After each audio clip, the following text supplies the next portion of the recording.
بسم اللہ الحمد للہ والصلاة والسلام علی رسول اللہ اما بعد۔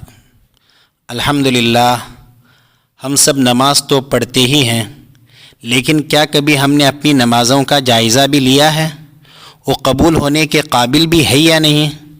روزانہ بچے اسکول جاتے ہیں، والدین ان کے یونیفارم چیک کرتے ہیں کہ استری صحیح ہے یا نہیں، بچوں کے کپڑے اور جوتے صحیح ہے یا نہیں، بال سلیقے سے ہیں یا نہیں۔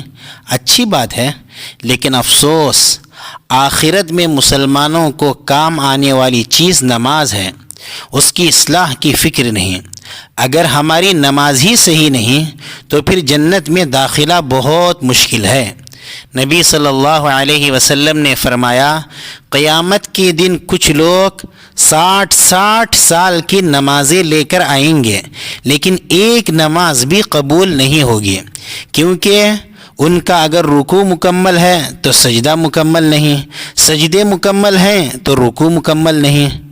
آج کتنے ایسے لوگ ہیں جو نماز میں اتنی حرکت کرتے ہیں کہ نماز ہی باطل ہو جاتی ہے۔ یہ بھی معلوم رہے کہ نماز میں مردوں کا ستر ناف سے گھٹنے تک ہے۔ اگر ستر کا کوئی حصہ ظاہر ہو جائے یا کپڑے کے اندر سے بھی اس کا رنگ ظاہر ہو جائے تو اس سے نماز صحیح نہیں ہوتی۔ افسوس کتنے ایسے جوان ہیں جو چھوٹے چھوٹے ٹی شرٹ پہن کر نمازوں میں شامل ہوتے ہیں، اور جب سجدے میں چلے جاتے ہیں تو ان کا ستر کھل جاتا ہے، تو پھر نماز کیسے قبول ہوگی؟ کتنے جوان اور عمر رسیدہ ایسے ہیں جو بالکل پتلی سفید لنگی پہنتے ہیں، جب سجدے میں جاتے ہیں تو ان کی رانوں کا رنگ صاف نظر آتا ہے، گویا انہوں نے لنگی پہنی ہی نہیں۔ یاد رہے، نماز میں عورتوں کا ستر چہرہ اور ہتھیلی کو چھوڑ کر سارا بدن ہے۔ اگر قدم بھی نظر آئے تو نماز صحیح نہیں، لہذا عورتیں سوکس پہن کر نماز پڑھیں تاکہ سجدے میں ان کے قدم ظاہر نہ ہو۔ خود اپنے گھر والوں کا جائزہ لیجئے، کتنے مرد اور کتنی عورتیں ایسی ہیں جن کے اتحیات صحیح نہیں۔ الغرض میرے بھائیوں اور بہنوں، یہ ایک کوشش ہے ویڈیو کی شکل میں تمہاری خدمت میں علماء شوافع کی تحقیق کے مطابق نبی صلی اللہ علیہ وسلم کے طریقے کے مطابق نماز پیش کی جا رہی ہے۔ اس میں تعلیم کی غرض سے سورہ فاتحہ اور اتحیات وغیرہ جہراً سنائی گئی ہے۔ انشاءاللہ اس ویڈیو کو بار بار دیکھ کر اور سن کر مشق کرنے سے چند ہی دنوں میں نمازیں صحیح ہوں گی۔ خود بھی مشق کریں اور اپنے بچوں اور بچیوں کو بھی مشق کرائیں، اور تمام لوگوں کو اس کی ترغیب دیں۔ جتنے لوگوں کی نمازیں صحیح ہوں گی تمہارے لیے صدقہ جاریہ ہوگا۔ امید ہے کہ آپ اس کی طرف پوری توجہ دیں گے۔ اس وقت میں آپ کے سامنے شوافع علماء کی تحقیق کے مطابق نبی صلی اللہ علیہ وسلم کی نماز کا طریقہ پیش کر رہا ہوں۔ سب سے پہلے قبلہ کی طرف رخ کر کے کھڑے ہوں، چہرہ، بدن اور پیر کی انگلیاں قبلہ کی طرف ہوں، 2 قدموں کے درمیان ایک بالشت کا فاصلہ ہو، نگاہ سجدے کی جگہ ہو، ذہن میں نیت ہو۔ نیت میں کم از کم 3 چیزوں کا استحضار ضروری ہے۔ نمبر 1، میں نماز پڑھ رہا ہوں۔ نمبر 2، اگر فرض نماز ہے تو ذہن میں فرض نماز ہو۔ نمبر 3، اس نماز کی تعیین ضروری ہے، مثلا ظہر پڑھ رہا ہوں یا عصر یا کوئی اور نماز۔ اور بہت اچھا ہے کہ پوری نماز میں یہ مستحضر رہے کہ میں اللہ کے سامنے کھڑا ہوں اور اللہ سے باتیں کر رہا ہوں۔ اللہ اکبر کہتے کہتے رفع یدین کریں۔ رفع یدین یعنی دونوں ہاتھ اٹھانا، انگلیاں کھلی اور دور دور ہوں، انگوٹھا کان کی لو کے قریب اور باقی انگلیاں کان کے اوپری حصے کے قریب ہوں، ہتھیلی کندھے کے بالمقابل اور انگلیاں قبلہ کی جانب تھوڑی سی جھکی ہوں، اسے رفع یدین کہتے ہیں۔ ناف اور سینے کے درمیان، البتہ سینے سے تھوڑا سا قریب ہاتھ باندھیں۔ سیدھے ہاتھ کی ہتھیلی سے بائیں ہاتھ کا گٹھا مضبوطی سے پکڑیں، اور یاد رہے اللہ اکبر کہتے کہتے ہی رفع یدین اور ہاتھ باندھنے کا عمل مکمل ہو۔ یہ بھی معلوم ہو کہ اس پہلی تکبیر کو تکبیر تحریمہ کہتے ہیں، اور یہ تکبیر زبان سے کہنا فرض ہے۔ تکبیر تحریمہ کے بعد توجیہ یعنی وجہت آخر تک پڑھیں، پھر تعوذ یعنی اعوذ باللہ من الشیطان الرجیم پڑھیں۔ یہ بات ذہن میں رہے کہ سری اور جہری تمام نمازوں میں تعوذ سرن ہی پڑھیں، پھر بسم اللہ الرحمن الرحیم کے ساتھ سورہ فاتحہ پڑھیں۔ یاد رہے کہ بسم اللہ سورہ فاتحہ کا ہی حصہ ہے اور ہر رکعت میں سورہ فاتحہ پڑھنا فرض ہے۔ پہلی 2 رکعتوں میں سورہ فاتحہ کے بعد آمین کہہ کر کوئی سورت پڑھنا سنت ہے۔ یاد رہے کہ قرات، دعا اور تسبیح وغیرہ کم از کم اتنی آواز میں پڑھیں کہ خود اپنی آواز سن سکتے ہوں۔ یہ بھی یاد رہے کہ صرف پہلی اور دوسری رکعت میں ہی سورہ فاتحہ کے بعد کوئی سورت پڑھنا سنت ہے۔ البتہ جو امام کے ساتھ نماز میں شریک ہے وہ پھر سورہ فاتحہ کے بعد کوئی سورت نہیں پڑھے گا۔ رکوع جاتے وقت تکبیر کہتے کہتے رفع یدین کریں۔ جب ہاتھ کندھے کے بالمقابل آئے اسی وقت ہاتھ کے ساتھ ہی رکوع میں جانے کے لیے جھکنا شروع کریں۔ نگاہ سجدے کی جگہ ہو، ہاتھ کی ہتھیلیوں سے پیروں کے گھٹنے پکڑیں، ہاتھ کی انگلیاں دور دور رہے، پیٹھ، گردن اور سر یہ تینوں چیزیں بالکل ایک سیدھ میں رہیں۔ کوہنی کمر سے دور رکھیں۔ اگر عورت رکوع کر رہی ہے تو صرف اتنا فرق رہے گا کہ اس کی کوہنی کمر سے لگی رہے۔ مکمل رکوع میں پہنچنے کے بعد 3 مرتبہ تسبیح پڑھیں۔ اگر موقع ہے تو 5، 7، 9 یا 11 مرتبہ پڑھیں۔ رکوع سے اعتدال کے لیے سمع اللہ لمن حمدہ کہتے ہوئے اور رفع یدین کرتے ہوئے کھڑے رہیں۔ یہ بات ذہن میں رہنی چاہیے کہ رفع یدین کے بعد اپنا ہاتھ ران کے پاس رکھیں، ران سے پیچھے نہ لے جائیں۔ مکمل اعتدال میں پہنچنے کے بعد اللہ کی حمد کریں۔ یاد رہے کہ فجر کی دوسری رکعت کے اعتدال میں دعائے قنوت کے لیے ہاتھ اٹھائیں، ہتھیلی آسمان کی جانب اور انگلیاں کھلی اور دور دور رہیں۔ دونوں ہاتھوں کے درمیان تھوڑا سا فاصلہ رہے۔ دعائے قنوت پڑھ کر منہ پر ہاتھ نہ پھیرے بلکہ ہاتھ چھوڑ کر تکبیر کہتے ہوئے جھکے بغیر ہی سجدے میں چلے جائیں۔ سجدہ جاتے وقت ہمارا سینہ اور چہرہ قبلہ کی جانب رہے۔ پہلے گھٹنا، پھر ہتھیلیاں، اس کے بعد پیشانی اور ناک ایک ساتھ زمین پر رکھیں۔ پیر کی انگلیوں کا پیٹ زمین سے لگا رہے، ہاتھ کندھے کے بالمقابل رہیں، انگلیاں قبلے کی جانب کھلی اور ملی ہوئی رہیں۔ دونوں گھٹنوں اور قدموں کے درمیان ایک ایک بالشت کا فاصلہ رہے۔ پیٹ ران سے الگ رہے اور بازو کمر سے الگ رہے۔ اگر عورت ہے تو پیٹ ران سے اور بازو کمر سے ملا رہے، کیونکہ امام بیہقی رحمۃ اللہ علیہ نے یہ روایت نقل کی ہے کہ ایک مرتبہ نبی صلی اللہ علیہ وسلم کا گزر 2 عورتوں کے پاس سے ہوا جو نماز پڑھ رہی تھیں۔ نبی صلی اللہ علیہ وسلم نے ان 2 عورتوں سے فرمایا اذا سجدتما فضما بعض اللحم الى الارض فان المرأة ليست في ذلك كالرجل، جب سجدہ کریں تو اپنے پیٹ کو زمین سے ملائیں کیونکہ عورتیں اس معاملے میں مرد کی طرح نہیں ہیں۔ مکمل سجدہ میں پہنچنے کے بعد 3 مرتبہ تسبیح پڑھیں۔ اگر موقع ہے تو 5، 7، 9 یا 11 مرتبہ پڑھیں۔ یاد رہے کہ سجدے میں 7 اعضاء کا زمین سے لگنا ضروری ہے ورنہ سجدہ نہیں ہوگا۔ دونوں پیروں کی انگلیوں کا سرا، دونوں گھٹنے، دونوں ہتھیلیاں اور پیشانی۔ افسوس آج کتنے ایسے لوگ ہیں سجدے میں ان کے پیروں کی انگلیوں کا سرا زمین سے دور رہتا ہے، اور کتنے ایسے مرد اور عورتیں ہیں جن کی پیشانیاں ڈھکی ہوئی رہتی ہیں۔ کبھی سر کے لمبے بال پیشانی کو ڈھانک دیتے ہیں۔ یاد رہے کہ سجدے کی جگہ پر پیشانی کی چمڑی نہ لگنے سے سجدہ ہی نہیں ہوتا۔ جب سجدہ صحیح نہیں تو نماز بھی صحیح نہیں، لہذا خصوصاً ان چیزوں کا خیال رہے۔ سجدے سے تکبیر کہتے ہوئے بیٹھیں۔ دو سجدوں کے درمیان بیٹھنے کے رکن کو جلسہ کہتے ہیں۔ جلسے میں مفترش بیٹھیں۔ مفترش یعنی بائیں قدم کو بچھا کر اس پر بیٹھیں اور سیدھا قدم کھڑا رکھیں۔ سیدھے پیر کی انگلیوں کے پیڑ زمین سے لگے رہیں۔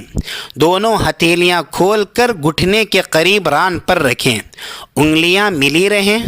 جلسے میں مکمل بیٹھنے کے بعد جلسے کی دعا پڑھیں۔ جلسے سے تکبیر کہتے ہوئے دوسرے سجدے میں پہنچیں اور تسبیح پڑھیں۔ دوسرے سجدے سے دوسری رکعت کے لیے تکبیر کہتے ہوئے کھڑے رہیں، البتہ کھڑے ہونے سے پہلے تھوڑی دیر بیٹھیں۔ اس جلسے کو جلسہ استراحت کہتے ہیں۔ جلسہ استراحت میں بھی جلسے کی طرح ہی مفترش بیٹھیں گے، مگر اس جلسے میں کوئی دعا نہیں پڑھی جائے گی۔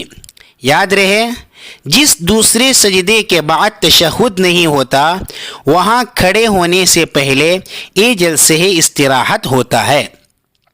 اس کے بعد دونوں ہتھیلیوں کا سہارا لیتے ہوئے کھڑے رہیں۔ اس قیام کی ابتدا میں رفع یدین نہیں ہوگا۔ یہ پوری رکعت پہلی رکعت کی طرح ہی ہوگی، البتہ نیت، تکبیر تحریمہ اور توجیہ نہیں ہوگی۔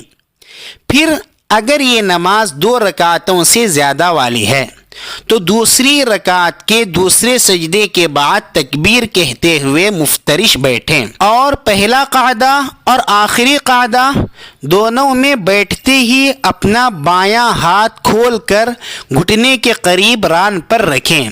انگلیاں ملی ہوئی رہیں، البتہ سیدھے ہاتھ کی چھوٹی انگلی اور اس سے لگی ہوئی انگلی اور درمیانی انگلی بند رہے۔ شہادت کی انگلی تھوڑی سی کھلی اور انگوٹھا شہادت کی انگلی کے آخری پور کو لگا رہے۔ نگاہ سجدے کی طرف ہوگی۔ قاعدہ میں مکمل پہنچنے کے بعد التحیات شروع کریں اور الا اللہ پر پہنچنے کے بعد شہادت کی انگلی سے اشارہ کریں اور الا اللہ سے یہ قاعدہ مکمل ہونے تک یہ انگلی قبلے کی جانب جھکی رہے گی اور ہماری نگاہ بھی شہادت کی انگلی پر ہی رہے گی۔ اس قاعدہ اولا میں اللہم صلی علی محمد تک پڑھ کر تکبیر کہتے ہوئے دونوں ہتھیلیوں کا سہارا لے کر کھڑے رہیں۔ قیام میں پہنچنے کے بعد رفع یدین کر کے ہاتھ باندھیں۔ یہ تیسری رکعت بھی دوسری رکعت کی طرح ہی ہوگی، البتہ اس رکعت میں سورہ فاتحہ کے بعد کوئی سورت نہ پڑھیں۔ یہ بات ذہن میں رہے کہ جہری نماز میں بھی صرف پہلی 2 رکعتوں میں ہی سورہ فاتحہ اور کوئی سورت جہری پڑھیں۔ اس رکعت کے بعد اگر چوتھی رکعت کے لیے کھڑے ہونا ہے تو بالکل اسی طرح کھڑے ہوں جیسے پہلی رکعت کے دوسرے سجدے کے بعد دوسری رکعت کے لیے کھڑے ہوئے تھے۔ چوتھی رکعت بھی تیسری رکعت کی طرح ہی ہوگی۔ ہر نماز کی آخری رکعت میں دوسرے سجدے کے بعد تکبیر کہتے ہوئے متورک بیٹھیں۔ متورک یعنی سیدھا قدم کھڑا رکھیں، سیدھے پیر کی انگلیوں کے پیٹ زمین سے لگے رہیں اور بائیں قدم کا تھوڑا سا حصہ سیدھے قدم کے نیچے سے باہر لیں۔ اس فرق کے علاوہ ایک قاعدہ پہلے قاعدہ کی طرح ہی ہے، البتہ اس تشہد کے بعد پورا درود پڑھیں اور درود کے بعد دعا بھی پڑھیں۔ یاد رہے کہ الا اللہ سے سلام پھیرنے تک نگاہ شہادت کی انگلی پر ہی رہے۔ یہ بات ذہن میں رہے کہ قاعدہ آخرہ میں یعنی جس قاعدے کے بعد سلام پھیرا جاتا ہے اللہم صلی علی محمد تک پڑھنا فرض ہے، ورنہ نماز ہی نہیں ہوگی۔ 2 سلام پھیریں، اگر پہلے سلام میں کم از کم السلام علیکم نہیں کہیں گے تو نماز ہی نہیں ہوگی۔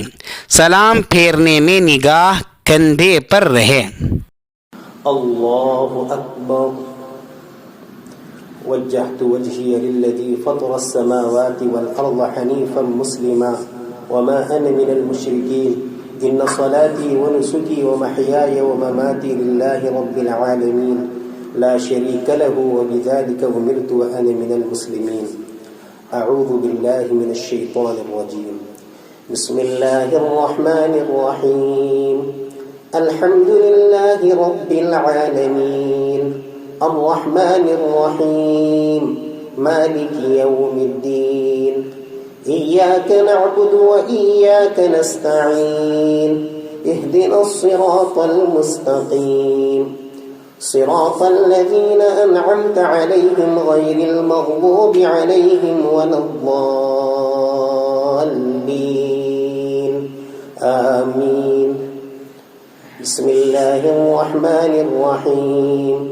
قل يا أيها الكافرون لا أعبد ما تعبدون ولا أنتم عابدون ما أعبد ولا أنا عابد ما عبدتم ولا أنتم عابدون ما أعبد لكم دينكم ولي دين. الله أكبر. سبحان ربي العظيم وبحمده سبحان ربي العظيم وبحمده سبحان ربي العظيم وبحمده سمع الله لمن حمده. ربنا لك الحمد ملء السماوات وملء الأرض وملء ما شئت من شيء بعد. الله أكبر. سبحان ربي الأعلى وبحمده سبحان ربي الأعلى وبحمده سبحان ربي الأعلى وبحمده. الله أكبر. رب اغفر لي وارحمني واجبرني وارفعني وارزقني واهدني وعافني. الله أكبر. سبحان ربي الأعلى وبحمده سبحان ربي الأعلى وبحمده سبحان ربي الأعلى وبحمده. الله أكبر. الله أكبر. التحيات المباركات الصلوات الطيبات لله. السلام عليك أيها النبي ورحمة الله وبركاته. السلام علينا وعلى عباد الله الصالحين. أشهد أن لا إله إلا الله وأشهد أن محمدا رسول الله. اللهم صل على محمد. الله أكبر. الله أكبر. التحيات المباركات الصلوات الطيبات لله. السلام عليك أيها النبي ورحمة الله وبركاته. السلام علينا وعلى عباد الله الصالحين. أشهد أن لا إله إلا الله وأشهد أن محمدا رسول الله. اللهم صل على محمد وعلى آل محمد كما صليت على إبراهيم وعلى آل إبراهيم وبارك على محمد وعلى آل محمد كما باركت على إبراهيم وعلى آل إبراهيم في العالمين إنك حميد مجيد. اللهم إني أعوذ بك من عذاب القبر ومن عذاب جهنم وأعوذ بك من فتنة المسيح الدجال وأعوذ بك من فتنة المحيا والممات. اللهم إني أعوذ بك من المأثم والمغرم. اللهم إني ظلمت نفسي ظلما كثيرا ولا يغفر الذنوب إلا أنت فاغفر لي مغفرة من عندك وارحمني إنك أنت الغفور الرحيم. السلام عليكم ورحمة الله. السلام عليكم ورحمة الله. الله أكبر. استغفر الله استغفر الله استغفر الله. یہ رہا نماز کا سنت طریقہ. اللہ تعالی ہم سب مسلمانوں کو عبادتیں صحیح سنت کے مطابق انجام دینے کی توفیق عطا فرمائے. والسلام علیکم ورحمۃ اللہ وبرکاتہ.